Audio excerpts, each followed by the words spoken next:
ઇન્દ્રયાગ બંધ કરાવી પ્રભુએ વ્રજવાસીઓને ગોવર્ધનયાગ કરવાનું કહ્યું. ગિરિરાજ બાવાનું મહાત્મ્ય કૃષ્ણ ભક્તિમાં વિશેષ રૂપે માનવામાં આવ્યું છે. કૃષ્ણ ભક્ત શ્રી ગિરિરાજજી અને શ્રી યમુનાજીને ન આરાધે તો કદાચ કૃષ્ણ કૃપાનો અનુભવ ન કરી શકે. કૃષ્ણ તત્વને અનુભવવા માટે કૃષ્ણ લીલા પરિકરના આ બે તત્વો જે મૂર્તિમંત ભક્તિના સ્વરૂપ માનવામાં આવે છે, ઘનીભૂત સ્વરૂપ શ્રી ગિરિરાજજી અને દ્રવીભૂત સ્વરૂપ શ્રી યમુનાજી, અને આ બેની કૃપા થાય ત્યારે કૃષ્ણ કૃપાની પૂર્ણતાનો અહેસાસ જીવ કરી શકે. એટલે આ બંનેનું વિશેષ મહાત્મ્ય. આપણે પણ જ્યારે પાઠ કે નિત્ય નિયમ શરૂ કરીએ એટલે મંગલાચરણ કરીને તુરંત યમનાષ્ટક કરતા હોઈએ છીએ. શ્રી યમુનાજી ભગવાનની કૃપા શક્તિનું મૂર્તિમંત સ્વરૂપ છે. જેમ રાધાજી એ ઈચ્છા શક્તિનું મૂર્તિમંત રૂપ છે, એમ યમુનાજી પ્રભુની ભીતર જે કૃપા કરવાની શક્તિ છે એનું સાકાર સ્વરૂપ શ્રી યમુનાજી છે. અને ભક્તિ માર્ગમાં પ્રવેશતા એ આગળ વધતા આ બે વસ્તુનો ભેદ સમજવો નિતાંત આવશ્યક છે. એક છે આકાર અને બીજું છે સ્વરૂપ. ગિરિરાજજી પર્વત આકારે છે, પણ એનું સ્વરૂપ તો સાક્ષાત ઠાકોરજીનું અને હરિદાસ વર્ય ભગવદીનું છે. યમુનાજી નદી આકારે છે, પણ યમુનાજીનું સ્વરૂપ નમત કૃષ્ણ તુર્ય પ્રિયામ. ઠાકોરજીના વ્રજભક્તો ગોપીજનોના 4 યુથ છે, ગ્રુપ છે. એમાં ચોથા યુથના અધિપતિ ચતુર્થ પ્રિયા શ્રી યમુનાજી છે. આકારથી ભક્તિની કદાચ શરૂઆત થાય, પણ પ્રાપ્તિ તો સ્વરૂપમાં કરવાની છે. આકાર માધ્યમ બને છે સ્વરૂપ સુધી પહોંચવા માટે. આપણે ત્યાં દરેકના 3 સ્વરૂપ માન્યા છે: આદિ ભૌતિક, આધ્યાત્મિક અને આદિ દૈવિક. એટલે કે જ્યારે આધ્યાત્મિક માર્ગમાં તમે આગળ ચાલો છો ત્યારે આંખથી જે દેખાય છે એ એનું આદિ ભૌતિક સ્વરૂપ માનવામાં આવે છે. કારણ કે જે આંખથી દેખાય છે એટલું જ આધ્યાત્મિક માર્ગમાં હોતું નથી. એ તો ફિઝિકલ ઘણી વાર હોય છે, એટલે એને કહેવાય આદિ ભૌતિક સ્વરૂપ. એનાથી આરાધન પૂજન એની શરૂઆત થાય. પછી આધ્યાત્મિક સ્વરૂપનો અનુભવ, જે બુદ્ધિથી જેનું મહાત્મ્ય અનુભવાય એને આધ્યાત્મિક રૂપ કહેવાય. જેમ મેં પૂર્વમાં કહ્યું હતું ગઈકાલે, નદી રૂપે યમુનાજી, જલ રૂપે યમુનાજી ભૌતિક સ્વરૂપ, તીર્થ રૂપ યમુનાજી એ આધ્યાત્મિક સ્વરૂપ. કે જ્યાં સ્નાન કરવાથી પાપ જાય, આ તીર્થ બુદ્ધિ. અને એની પણ ઉપર હૃદય જેના રસાનુભવનો અનુભવ કરે, સાક્ષાત કૃષ્ણ તત્વ એમાં જે બિરાજેલું છે એની અનુભૂતિ હૃદયને થાય. અને એ જે સ્વરૂપ છે, જે લીલાત્મક છે, જે રસાત્મક છે, જે ભાવાત્મક છે, એ સ્વરૂપ એ આધિદૈવિક સ્વરૂપ કહેવાય. અને એ શ્રી યમુનાજીનું સખી સ્વરૂપ છે, નમત કૃષ્ણ તુર્ય પ્રિયા, જે લીલામાં સહાયક છે. એ જ રીતે ગિરિરાજજીના પણ 3 સ્વરૂપ માન્યા. ભૌતિક સ્વરૂપે ગિરિરાજજી પર્વત આકારે છે. આધ્યાત્મિક સ્વરૂપે શૈલોસ્મિ કહી પરમાત્મા ગિરિરાજજીમાંથી પ્રગટ થાય છે, અને ગિરિરાજજીને હું એક જ છીએ એવો અનુભવ વ્રજવાસીઓને કરાવે છે. અને ગોપીજનો વેણુ ગીતમાં ગિરિરાજજીનો જે અનુભવ કરાવે છે, હંતાય મદ્રિર્બલા હરિદાસ વર્યો. વ્રજની લીલામાં કૃષ્ણ ભક્તમાં શિરમોર કોઈ હોય તો એ ગિરિરાજજી છે. એનું આધિદૈવિક સ્વરૂપ છે, જે લીલામાં સહાયક છે. ગિરિરાજજી માટેની અનંત ગાથાઓ ગવાય છે. ગિરિરાજજીનું પ્રાગટ્ય ગોલોક ધામમાં માનવામાં આવે છે. ઠાકોરજી અને સ્વામીજી લીલા કરી રહ્યા છે. ગર્ગ સંહિતામાં ગિરિરાજજીના પ્રાગટ્યની કથા આવે છે. જે ઠાકોરજીના પુરોહિત હતા ગર્ગજી, એમણે ગર્ગ સંહિતા લખી છે. જો આપણા શ્રીનાથજી બાબાનો પણ ઉલ્લેખ, ગર્ગજીએ આટલા હજારો વર્ષ પહેલા શ્રીનાથજીના નામ સાથે ક્યાંથી પ્રગટ થશે એની સાથે ગર્ગ સંહિતામાં લખેલો છે. ગર્ગ સંહિતા કોઈ પુષ્ટિ માર્ગના કોઈ વ્યક્તિએ લખેલો ગ્રંથ નથી. ગર્ગ સંહિતા તો પ્રભુના પુરોહિત ગર્ગજીએ લખેલો ગ્રંથ છે. પણ એમાં શ્રીનાથજીના પ્રાગટ્યનો ઉલ્લેખ આટલા હજારો વર્ષ પહેલા ભવિષ્યવાણી કરી હતી કે કલિયુગના 4500 વર્ષ વ્યતીત થશે ત્યારે શૃંગાર મંડળ એટલે કે બ્રજમંડળમાં ગિરિરાજજીના કંદરામાંથી શ્રીનાથજીનું પ્રાગટ્ય થશે. એટલે કોઈ પણ વ્યક્તિને કે કોઈ પણ વસ્તુને કે કોઈ પણ સ્વરૂપને જ્યારે ભગવાન કહીએ ત્યારે એમને કોઈને ભગવાન નથી કહેવાતા. એનો ઉલ્લેખ એમના પ્રાગટ્ય પહેલા ગ્રંથોમાં હોવો જોઈએ. જે મહાપ્રભુજીનો ઉલ્લેખ, આપણે મહાપ્રભુજી ઠાકોરજીનો અવતાર છે, સ્વરૂપ છે, તો એમને કોઈને ભગવાન ન કહેવાય. નહીં તો કોઈ બી કહે તમારા ગુરુ છે તમે ભગવાન કહો જ ને. પણ અગ્નિ રૂપો દ્વિજાચાર્યો ભવિષ્યામી ભૂતલે વલ્લભો અગ્નિ રૂપ શ્યાદ વિઠ્ઠલ પુરુષોત્તમ. ભવિષ્ય પુરાણ, અગ્નિ પુરાણ આદિમાં ઉલ્લેખો છે, નામ સાથેના ઉલ્લેખો છે. શ્રીનાથજી બાબાને પ્રગટ થયા હમણાં 500-550 વર્ષ થયા, પણ શ્રીનાથજી માટેનો નામ સાથેનો ઉલ્લેખ ગર્ગ સંહિતામાં છે. એમને કોઈને ભગવાન કહેવાતું નથી. અને આપણા માટે તો ભગવાન કોણ? જે પહેલા આપણું કામ કરી આવે.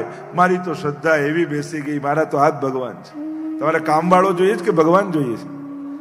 આપણે તો નક્કી જ આપણા ભગવાન એ રીતે થાય. સોમવારે આ કરવાનું, મંગળવારે અહીંયા જવાનું, બુધવારે આ કરવાનું, ગુરુવારે આમ વારે વારે ભગવાન બદલશો ને તો વારો નીકળી જશે.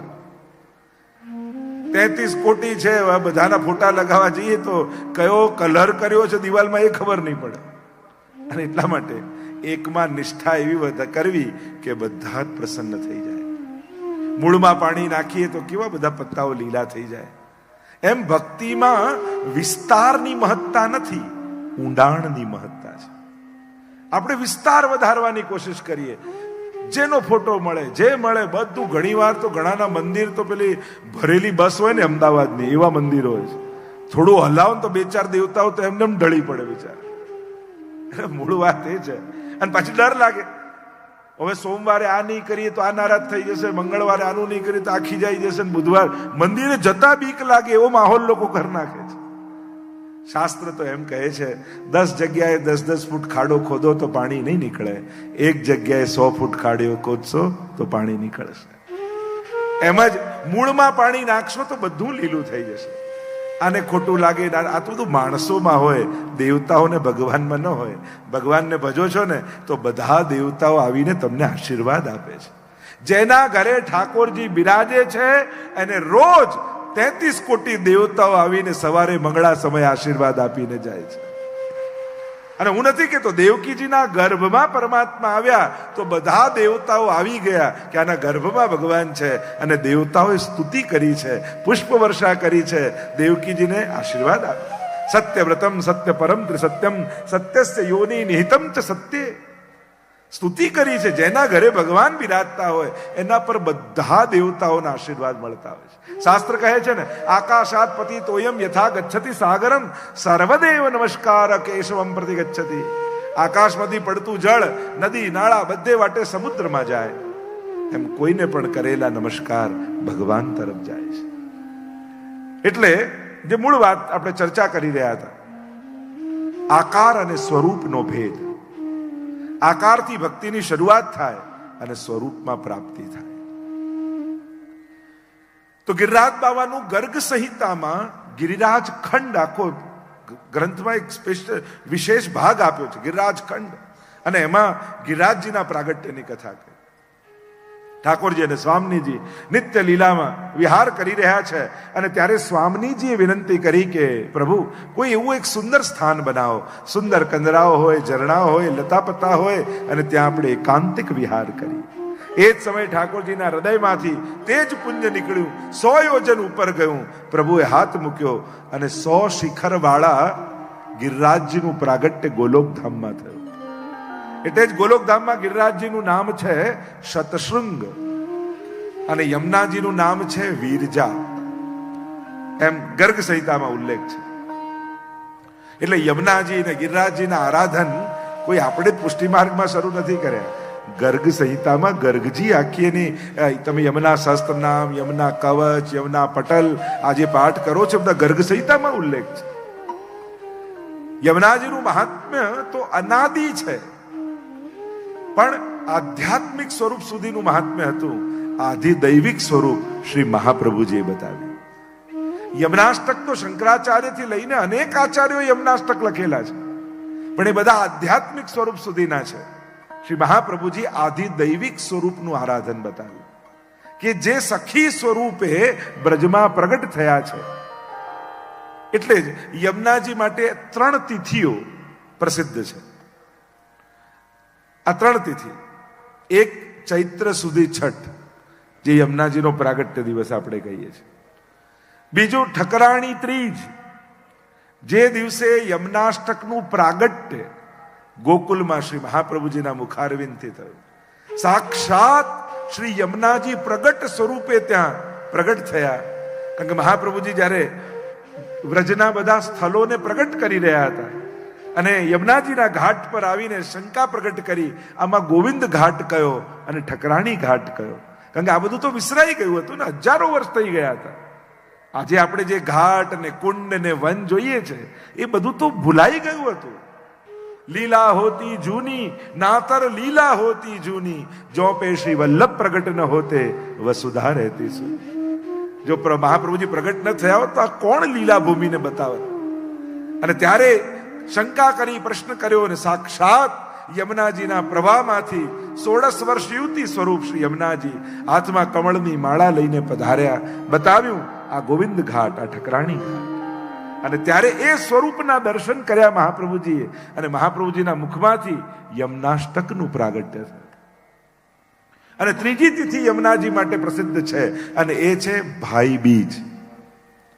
આ 3 તિથિઓ યમુનાજી માટે છે. ભાઈ બીજના દિવસે પ્રસંગ આવે છે ને કે યમરાજા 2 ભાઈ છે યમુનાના. યમુના નામ જ છે ને, યમુના. ઉના એટલે નાના બેન. યમના નાના બેન એ યમુના. કહ્યું ભોજન કરવા આવો, અને કહ્યું કંઈક આ માંગો તમે. તો કહ્યું આજના દિવસે જે મારામાં સ્નાન કરે એને ક્યારેય યમયાતના ન થાય એવા વચન આપો. અને ત્યારે યમરાજાએ વચન આપ્યું, આજના દિવસે ભાઈ બહેન યમુનાજીમાં સ્નાન કરશે તો ક્યારેય યમયાતના નહીં થાય. એટલે આ 3 તિથિઓ યમુનાજી માટે પ્રસિદ્ધ છે. એ જ રીતે ગિરિરાજ બાબાનું આરાધન વિશેષ રૂપે મહાત્મા માનવામાં આવ્યું. ગોલોકધામમાં શતશૃંગ રૂપે પ્રગટ થયા. પ્રભુ લીલા કરવા માટે ભૂતલ પર પધારવાના છે, અને પ્રભુ પધારે એના પહેલા પ્રભુનો લીલા પરિકર ભૂતલ પર આવતો હોય છે. યમુનાજી પધાર્યા, વૃંદાવન પધાર્યા, વ્રજભક્તો પધાર્યા, અને ગિરિરાજજીનું પ્રાગટ્ય થયું સાલમલી દ્વીપમાં દ્રોણ પર્વતના પુત્ર રૂપે. આ દ્રોણ પર્વતને 3 પુત્ર થયા. એક કાંતાનાથ પર્વત ચિત્રકૂટમાં છે ને, એ કાંતાનાથ પર્વત. બીજું ચરણાદ્રી પર્વત, જે ગુસાઈજીનું પ્રાગટ્ય સ્થળ છે, ચરણાટ. અને વચલા આ ગોવર્ધન ગિરિરાજ. અને ગિરિરાજજીનું મહાત્મા ગર્ગ સંહિતામાં ખૂબ વિસ્તારથી વર્ણન કર્યું છે કે જેટલા પર્વતો છે ને એ પણ આપણે ત્યાં વંદ્ય કહ્યા છે, પૂજનીય કહ્યા છે. પણ એ સમસ્ત પર્વતોની પૂજા કેવલ એક ગિરિરાજજીનું પૂજન કરવાથી સમસ્ત પર્વતોના પૂજનનું ફળ પ્રાપ્ત થાય છે, એવું મહાત્મ્ય બતાવ્યું. અને ઘણી બધી ચર્ચાઓ છે ગિરિરાજજી માટે. વૈષ્ણવોનું ગોલોક ધામ એ ગિરિરાજજીની ભીતર છે. આપણે ત્યાં સાક્ષાત લીલા સ્થળી ગોલોક ધામ ગિરિરાજજીની ભીતર માનવામાં આવે છે. અને એને પ્રવેશવાના 8 દ્વાર છે.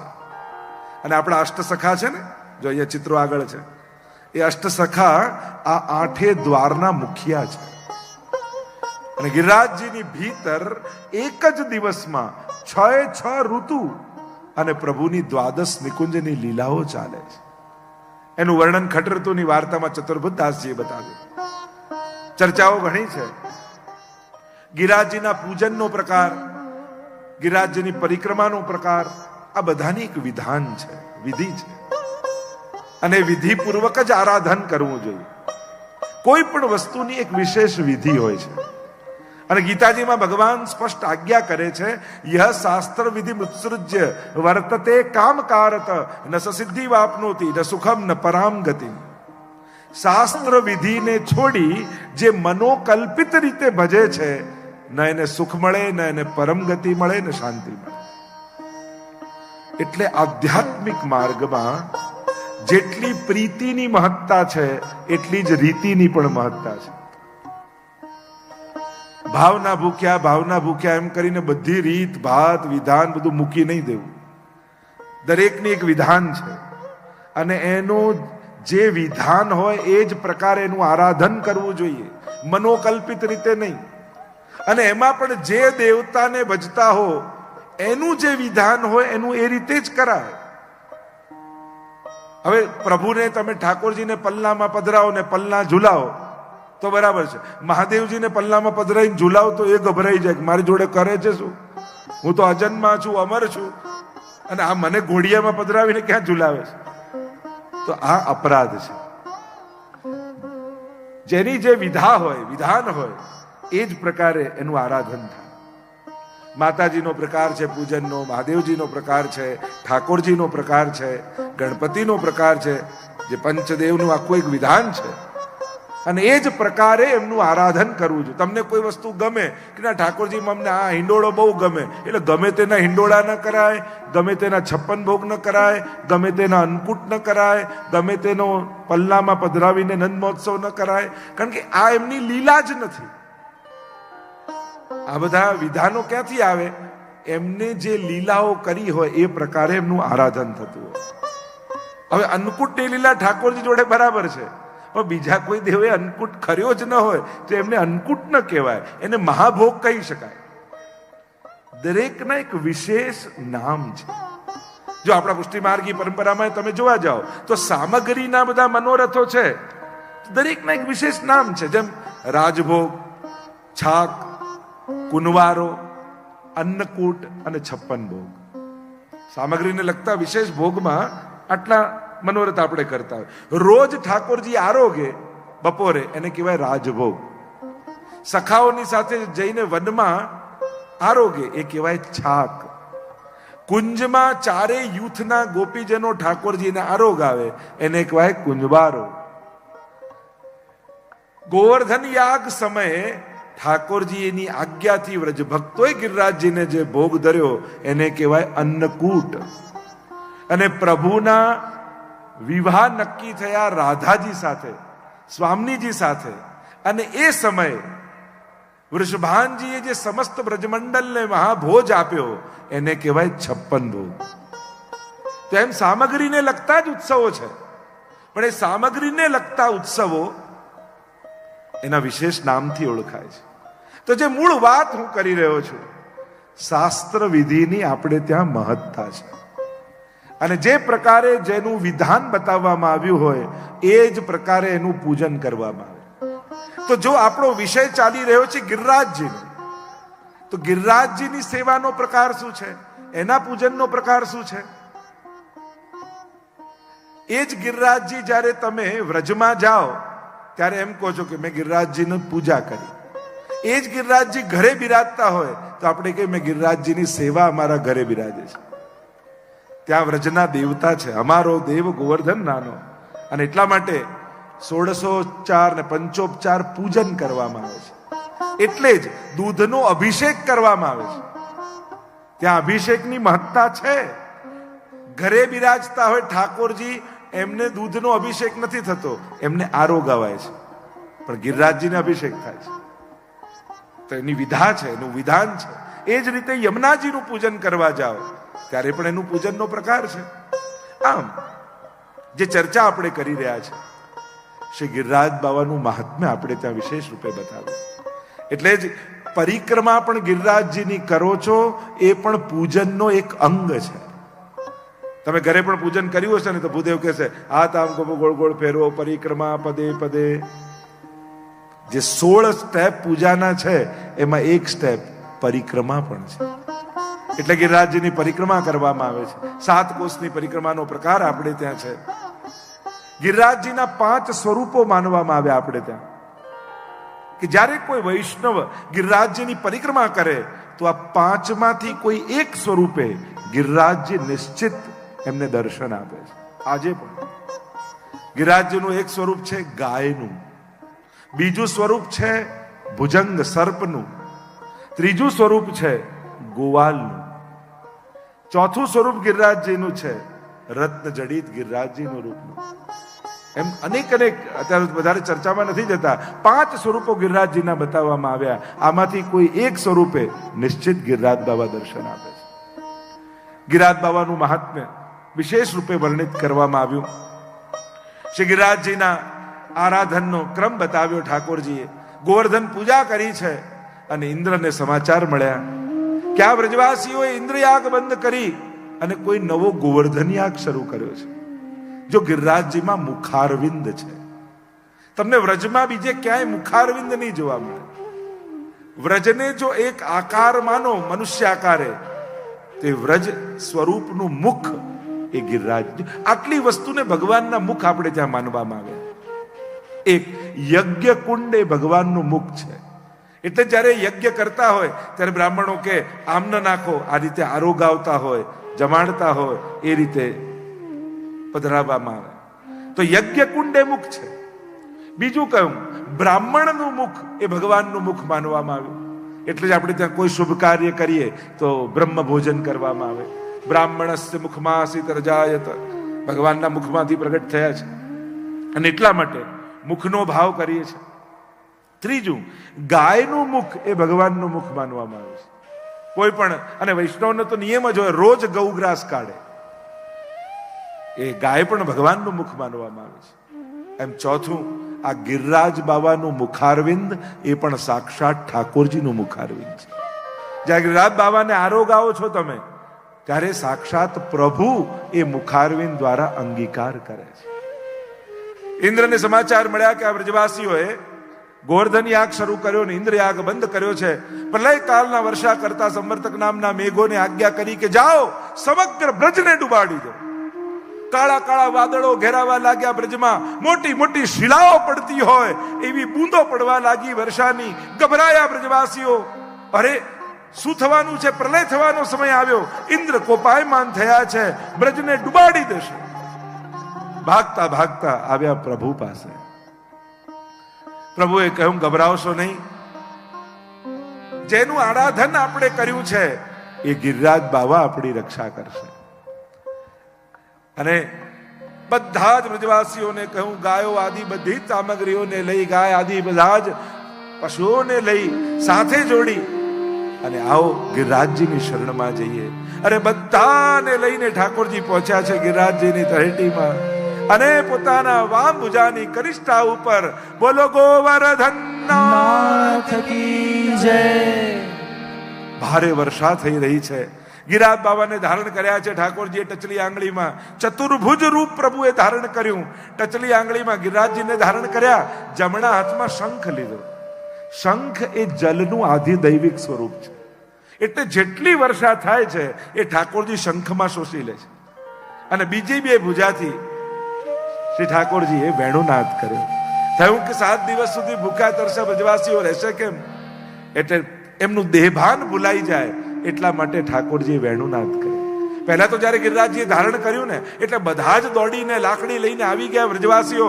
લાકડી લગાવી દીધી ગિરિરાજજીની નીચે અને કહેવા લાગ્યા, કનૈયા તું છોડ દે, હવે તું છોડી દે, અમે લાકડી લગાવી દીધી છે. ઠાકોરજીને થયું હજી સાધનનું બળ છે. એટલે જ આપણા ભક્તિ માર્ગમાં નિસ્સાધનતા જ સૌથી મોટું સાધન છે. બધો જ પ્રયાસ કરીને પણ વૈષ્ણવનો ભાવ શું હોય? ઠાકોરજીની કૃપાથી થશે. આપણે ત્યાં ન બુદ્ધિ બળ, ન પુરુષાર્થ બળ, ન ભાગ્ય બળ. વૈષ્ણવ તો એક કૃપા બળના આધાર પર ચાલતા હોય છે. પ્રભુની કૃપા થકી મને વિચાર આવ્યો છે, પ્રભુની કૃપા હતી તો હું સત્કર્મ કરી શક્યો છું. દરેકમાં યશ વૈષ્ણવ ઠાકોરજીને આપે છે, જેથી સત્કર્મ પણ બંધન ન બની જાય. જો જેમ પાપ લોઢાની બેડી છે ને, પુણ્ય સોનાની બેડી છે. આપણે કોઈ બેડી પહેરવી નથી, એટલે પુણ્ય કર્યા પછી પણ યશ ઠાકોરજીને આપી એ પુણ્યની બેડીથી પણ મુક્ત થઈ જાય. જો ઠાકોરજી ન ઈચ્છે, કારણ કે ભગવાન આંખ બધાને આપે છે, દરેક આંખને દર્શન નથી મળતા. કાન બધાને આપ્યા છે, દરેક કાનને કથા નથી મળતી. જીભ બધાને મળી છે, દરેક જીવા પર ભગવત નામ નથી આવતું. શરીર બધાને મળ્યું છે, પણ દરેક શરીરને સેવા કરવાની તક નથી મળતી હોતી. ઠાકોરજી આપણને તક આપે છે, એ બદલ પ્રભુનો આભાર માનવો જોઈએ. હે ઠાકોરજી, તારી પાસે તો હજારો હાથ હતા, પણ તે તારું કામ કરાવવા માટે મારા 2 હાથ પસંદ કર્યા. તારો ખૂબ ખૂબ આભાર છે. સત્કર્મમાં આપણે પ્રભુનો આભાર માનો, કારણ કે એણે આપણને એના કામ કરવા માટે પસંદ કર્યા છે. કરાવનારા ઠાકોરજી છે, ઈચ્છનારા અને વિચાર આપનારા ઠાકોરજી છે. વૈષ્ણવે હંમેશા ધ્યાન રાખવું, જ્યારે કંઈ પણ આપણા થકી સારું થાય ત્યારે એનો યશ ઠાકોરજીને આપો. જ્યારે કોઈ પણ સત્કર્મ તમે કરો ને, તો છેલ્લે એ દિવસે પ્રભુને પગે લાગવા જજો, દંડવત કરવા જજો. અને તમને જે યશ મળ્યો, તમને જે કીર્તિ મળી, તમને જે સત્કર્મ કરવાનો મોકો મળ્યો, એ બદલ ઠાકોરજી પાસે જઈ બધું પ્રભુને સમર્પિત કરી દેજો કે પ્રભુ, આ બધું તારું હતું, તું મારી સાથે હતો. એટલે લોકોને એમ થયું કે મેં કર્યું છે, પણ બળ તો પીઠ બળ તો તારું જ હતું. કહેતા ને કે એક છોકરાએ બહુ સરસ જવાબ આપ્યા ક્લાસરૂમમાં. એટલે ટીચર એમ કહ્યું કે આને સારા જવાબ આપે છે, બધાએ આને બહુ રિસ્પેક્ટ આપવું, કાલથી ખૂબ માન આપવું. બીજા દિવસે સ્કૂલ આવ્યો એટલે જે ચોકીદાર સ્કૂલનો હતો એને કહ્યું, ગુડ મોર્નિંગ સર. પેલા તો મને સર કહે છે, ખુશ થઈ ગયો, આટલું બધું માન મારું. આગળ ગયો તો બધા વિદ્યાર્થીઓ ક્લાસના ઉભા હતા, એમણે પણ કહ્યું, ગુડ મોર્નિંગ સર. અરે આટલું બધું મારું માન, મને સર કહીને બોલાવે છે. આગળ ગયા તો ટીચર ઉભા હતા, એમણે પણ કહ્યું કે ગુડ મોર્નિંગ સર. પેલો તો ફૂલાતો જાય, મને સર કહીને ટીચરો બોલાવે છે. હજી આગળ ગયો તો વાઇસ પ્રિન્સિપાલ ઉભા હતા, એમણે કહ્યું ગુડ મોર્નિંગ સર. ત્યારે પેલાને થયું કે કંઈક ગડબડ છે. એણે પાછળ વળીને જોયું ને, તો પાછળ પ્રિન્સિપાલ ચાલતા ચાલતા આવતા હતા. લોકો એમને કહેતા હતા, અને આને એમ થયું કે મને કહે છે. એમ જ્યારે આપણી પ્રશંસા થાય ત્યારે 2 ઘડી ઉભા રહીને પાછળ વળીને જોજો, ચોક્કસ ભગવાન તમારી પાછળ ઉભા છે. લોકો એની પ્રશંસા કરે છે, અને આપણે એમ માનીએ છીએ કે આપણી પ્રશંસા થઈ રહી છે. આ પીઠબળ પરમાત્માનું હોય ને, તો જ સત્કર્મોમાં સફળ થઈ શકાય છે. નહીં તો આ દુનિયાના લોકો આપણને સારું કરવા દે એવા નથી. પાપ કરતા તો રોકે, પુણ્ય કરતા એ નડે એવા લોકો છે દુનિયામાં. સારું કરવું એ સહેલું નથી. એના માટે પણ ઈશ્વરની કૃપા જોઈએ, ત્યારે આ દુનિયામાં કંઈક સારું કરી શકાય છે. બાકી અઘરું છે. ઉલટાના પાપ કરવા હશે ને તો 25 જણા ભેગા થઈ જશે, પણ સારું કરવું હશે ને તો સાથે રહેલા 5 વિરોધમાં આવી જશે. સત્કર્મમાં એટલે જ કહેવાય છે, સજ્જનોને સંગઠિત કરવા બહુ અઘરા છે, પાપીઓને ભેગા કરવા સહેલા છે. પાપ એવું આકર્ષણ છે કે એમાં માણસ પોતાનો સ્વાર્થ છોડીને પણ ભેગો થઈ જાય છે, કારણ કે એમાં મજા છે. અને પુણ્યમાં ઘસાવાનું હોય છે, એટલે સાથીદારો પણ સાથ છોડી દેવા હોય છે. એટલે જ સત્કર્મ કરતા હોઈએ ત્યારે લોકો સાથે છે કે નહીં એ જોવા કરતા ઠાકોરજી મારી સાથે છે કે નહીં એનો વિચાર સતત કરો. અને પ્રભુ જો તમારી સાથે હશે તો તમારા સત્કર્મોમાં તમે સફળ થશો. અહીંયા વ્રજવાસીઓને લાકડીનો ટેકો આપ્યો, ઠાકોરજી હાથ લીધો ને ગિરિરાજજી નીચે આવવા લાગ્યા. ગભરાયા વ્રજવાસી, અરે કનૈયા પકડ. ઠાકોરજી આંગળીમાં ફરી ધારણ કર્યા. વ્રજવાસીઓને એમ થયું કે આ 7 વર્ષનો ઠાકોર, અને ક્યાંક એની ઊંઘ આવી ગઈ તો અમે તો બધા કાયમ માટે સૂઈ જઈશું. એવું શું કરીએ કે આને નિંદ્રા જ ના આવે. એટલે રાધાજીને 16 શણગાર સજાવી ઠાકોરજીની સામે ઊભા કરી દીધા. એટલે એક પલક પણ બંધ ન થાય, એક વાર પાપણ પણ બંધ ન થાય. અપલક નેત્રોથી, અનિમેષ નેત્રોથી પ્રભુ રાધાજીને ટગર ટગર જોવા લાગ્યા, અને ક્યાં 7 દિવસ જતા રહ્યા ખબર ન પડી. અને બધા બ્રજવાસીઓ વખાણ કરવા લાગ્યા. ઇન્દ્ર થાક્યા, હાર્યા, દંડવત કરતા કરતા ક્ષમા માંગવા માટે આવ્યા. પ્રભુનો દુગ્ધાભિષેક કર્યો છે, પ્રભુનું નામ પડ્યું છે. બોલો ગોવિંદ ભગવાન કી જય. ગોવિંદ ભગવાન નામ થયું. ક્ષમા માંગી છે, પ્રભુએ ક્ષમા આપી. જો પરીક્ષા બંને દેવોએ કરી, બ્રહ્માએ પણ કરી ને ઇન્દ્રએ પણ કરી, પણ બ્રહ્માજીને પ્રસન્ન થઈને ક્ષમા ના આપી, કારણ કે એમણે પરીક્ષા કરી તો ભક્તોને ભગવાનથી દૂર લઈ ગયા. બ્રહ્માજી પોતાના લોકમાં લઈ ગયા. પણ ઇન્દ્રએ પરીક્ષા કરી તો પરીક્ષાના નિમિત્તે પણ ભક્તોને ભગવાનના સાનિધ્યમાં લાવી દીધા. એટલે ઠાકોરજી એના પર પ્રસન્ન થઈને ક્ષમા કરી કે તે પરીક્ષા ભલે કરી પણ મારા ભક્તોને મારા સન્મુખ તે કરી દીધા. મહાપ્રભુજી અહીંયા સમજાવે છે 7 પ્રકારના અન્યાશ્રયો વ્રજવાસીને હતા. એ બધા જ 7 દિવસમાં છૂટા થઈ ગયા, મુક્ત થઈ ગયા અને મનમાં એક જ ભાવ થઈ ગયો, પ્રભુના ચરણોમાં અનન્યાશ્રય થઈ ગયો કે હવે કાંઈ પણ આવે તો પ્રભુના ચરણોમાં જાઉં. સુખાવસાને ઇદમેવ સારમ દુઃખાવસાને ઇદમેવ જ્ઞેયમ દેહાવસાને ઇદમેવ જાપ્યમ ગોવિંદ દામોદર માધવેતિ. સુખાવસાને ઇદમેવ સારમ. સુખના અંતમાં એ જ સારરૂપ છે. એની કૃપા હતી તો જીવનમાં સુખ આવ્યું. નહીં તો મારા તો કોઈ એવા સત્કર્મ. આજે આપણે જેટલા સુખી છીએ આપણા જ જીવનને ચકાસો કે આપણા દ્વારા કંઈક એવું થયું છે કે આટલું સુખ આપણા જીવનમાં આવે. નથી એમ લાગતું કે ક્યાંક ઠાકોરજીની કૃપાને કારણે આજે જ્યાં છીએ ત્યાં છીએ. એનો આભાર માનવાનું ચૂકતા નહીં. સુખાવસાને ઇદમેવ સારમ દુઃખાવસાને ઇદમેવ જ્ઞેયમ. દુઃખમાં એ જ જાણવા યોગ્ય છે. એક વસ્તુ યાદ રાખો, ઘટનાઓ આપણા હાથમાં નથી કે શું બનશે, ક્યારે કઈ ઘટના બનશે એ આપણા હાથમાં નથી. તો ઘટના આપણા હાથમાં નથી પણ અર્થઘટન ચોક્કસ આપણા હાથમાં છે. બનેલી ઘટનાનું અર્થઘટન કઈ રીતે કરવું એ ચોક્કસ આપણી સમજણ ઉપર છે. વરસાદ આપણે રોકી શકીએ એમ નથી પણ છત્રી ખોલવાની બુદ્ધિ ભગવાને ચોક્કસ આપી છે. એમ દુઃખાવસાને ઇદમેવ જ્ઞેયમ. દુઃખના અંતમાં પણ એ જ જાણવા યોગ્ય છે. અને જ્યારે ઈશ્વરને જાણી જશો ને પછી ફરિયાદો સમાપ્ત થઈ જશે. આ ઈશ્વરને જાણતા નથી ને એટલે જ પ્રશ્નો છે. જે દિવસે એને સમજી ગયા ને તો વિપરીત સંજોગોમાં પણ એની કૃપાનો જ અહેસાસ થશે. ધાર્યું ન હોય એવું થાય ને તો એની કૃપા દેખાય કે આ જો ઠાકોરજી મને આમ કરીને બચાવી. પ્રભુ પાસે ઉભા હો ને તો એટલું જરૂર માંગજો કે હે પ્રભુ, આ મન છે મારું, પાપથી મુક્ત થાય એવું નથી પણ જ્યારે પણ મને પાપ કરવાની ઈચ્છા થાય ને તો હે પરમાત્મા મને ક્યારે તું સફળ ન થવા દેતો. કારણ કે મારા મનમાં પાપ માટે આકર્ષણ છે. આપણે માણસ છીએ ને, હસતા હસતા રડી પડે ભાઈ માણસ છે, દડ દડ દડ દડ દડી પડે ભાઈ માણસ છે, માણસ છે. આપણી અસમર્થતાને આપણે સ્વીકારીએ છીએ. આપણે કોઈ એવા સુરદાસ, કુંભનદાસ કે નરસિંહ મહેતા જેવા નિષ્પૃહી નથી. કંઈક જુદું બને તો દુઃખ થાય છે, અનુકૂળ થાય તો સુખ થાય છે. જો માણસને એની લિમિટેશન જાણીને એની જોડે વ્યવહાર કરવો જોઈએ, અપેક્ષા રાખવી જોઈએ. આઈડિયલતા, આદર્શતા એ તો ગ્રંથોમાં હોય, પુસ્તકોમાં હોય. માણસ તો એનો પ્રયાસ કરતો હોય, આદર્શ બનવાના પ્રયાસ હોય.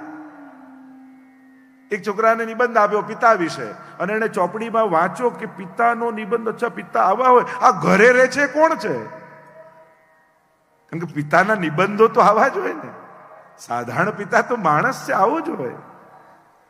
આદર્શ સંબંધોની પણ અપેક્ષા રાખશો ને તો સંબંધોમાં ક્લેશ જ રહેશે. અરે પતિ તો આવો હોવો જોઈએ, પત્ની તો આવી હોવી જોઈએ, પિતા તો આવા હોવા જોઈએ, માતા તો આવી હોવી જોઈએ. પુસ્તકોમાં લખેલા મિત્રોએ ગોતવા જશો ને તો જીવનમાં એકલા જ રહેશો, કોઈ મિત્રય નહીં મળે.